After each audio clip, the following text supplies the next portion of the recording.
আচ্ছা, দ্রুত দুটো আপডেট দিয়ে দিই। রাজারহাট গোপালপুর তরুণজ্যোতি তিওয়ারি 10,000 ভোটে এগিয়ে রয়েছেন।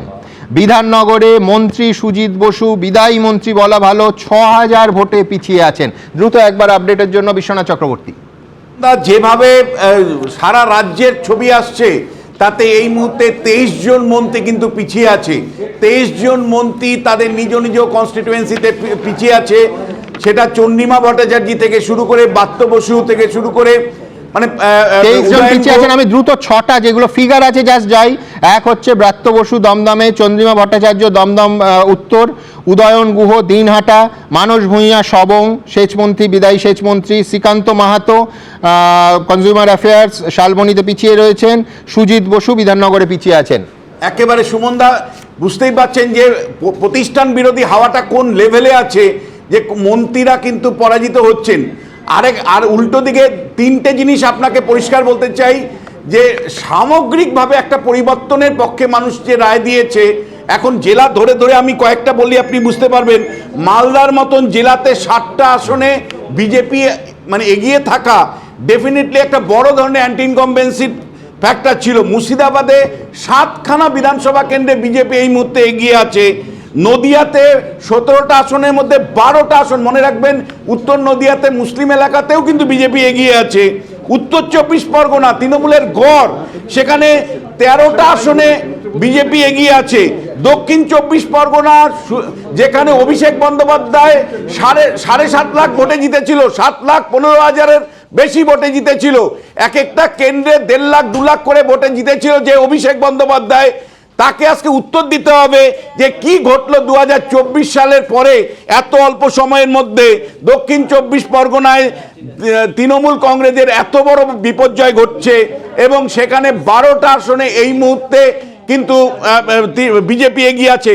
যে কলকাতা শহর তৃণমূল কংগ্রেসের আতুরঘর বলা হয়, সেই কলকাতা শহরের 5টা আসনে কিন্তু এই মুহূর্তে বিজেপি এগিয়ে আছে। হাওড়া আরেকটা গড়, সেটাও কিন্তু মানে 10টা আসন, 16টা আসনের মধ্যে 10টা আসনে কিন্তু বিজেপি এগিয়ে আছে।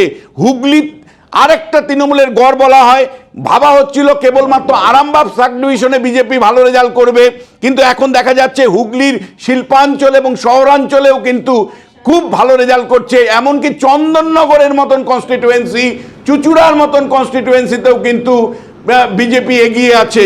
চন্দননগরে মন্ত্রী স্বয়ং ইন্দ্রনীল আছে, আপনি জানেন। হুগলিতে 18টা আসনের মধ্যে 13টা আসনে কিন্তু এই মুহূর্তে বিজেপি এগিয়ে আছে। পূর্ব মেদিনীপুরে তো সবুজ ঝড়, এবং 16তে 16টাই এগিয়ে আছে।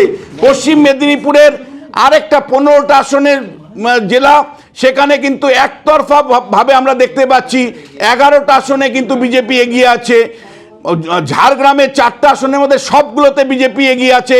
বাঁকুড়াতে 12টা আসনের মধ্যে 10টা আসনেই বিজেপি এগিয়ে আছে।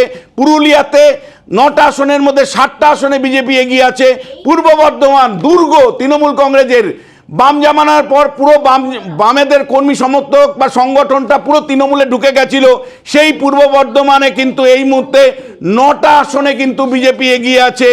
পশ্চিম বর্ধমান কার্যত বিরোধী শূন্য 9-9, এবং বীরভূম জেলা যেখানে অনুব্রত মণ্ডলের গুড় বাতাসার জেলা, দিনের পর দিন মানুষ অত্যাচারিত হয়েছে, ভোট দিতে পারেনি, বিনা প্রতিদ্বন্দ্বিতায় জয়ী হওয়ার ছবি আমরা দেখতে পেয়েছি। সেই জেলায় কিন্তু আজকে 6টা আসনে কিন্তু বিজেপি এগিয়ে আছে।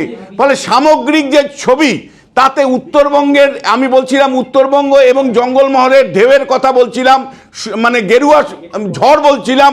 আজকে কিন্তু আমার এই মুহূর্তে আপনাকে বলতেই হবে, সারা রাজ্যের মানুষই পরিবর্তন চেয়েছে, তারই ছবি কিন্তু আমি জেলার পর জেলা পাচ্ছি। ফলে এটা কোনো সেফোলজিস্ট মেলাতে পারেনি। সামগ্রিকভাবে দুটো মেজর কারণ আপনাকে বলতে চাই। একটা হলো যে মানে যখনই ভোটার তালিকা বিশুদ্ধ হয়ে গেছে, 63 লক্ষ নাম বাদ চলে গেছে, বিশুদ্ধ ভোটার তালিকা নিয়ে নির্বাচন। 2 হলো নির্বাচনটা নিরপেক্ষভাবে করা, ভয়মুক্তভাবে করার ফলে বিরাট সংখ্যক মধ্যবিত্ত মানুষ, উচ্চবিত্ত মানুষ, 93% মানুষ এবার নির্বাচনে অংশ নিয়েছে। এই বিরাট সংখ্যক যে মধ্যবিত্ত উচ্চবিত্ত যারা সরকারের উপর নির্ভর করে না, তারা কিন্তু গভর্নেন্সের প্রশ্নে ভোটের লাইনে দাঁড়িয়েছিল এবং তৃণমূল কংগ্রেসের নন গভর্নেন্সের এগেনস্টে কিন্তু তারা ভোট দিয়ে একটা বিকল্প সরকার গঠনের জন্য রায় দিয়েছে এবং সেই কারণেই আজকে রাজ্যের সর্বত্র আমরা দেখতে পাচ্ছি বিজেপি যে সমস্ত মুসলিম এলাকাগুলো আছে, মুসলিম অধ্যুষিত জেলাগুলো আছে, সেখানেও কিন্তু বিজেপি তার আসন সংখ্যা গত যে 19 বা 2021-এর থেকে বেশ কিছু আসন তারা কিন্তু বাড়াতে সক্ষম হয়েছে। ফলে সরাসরি মানুষ গভর্নেন্সের প্রশ্নে ভোট দিয়েছে।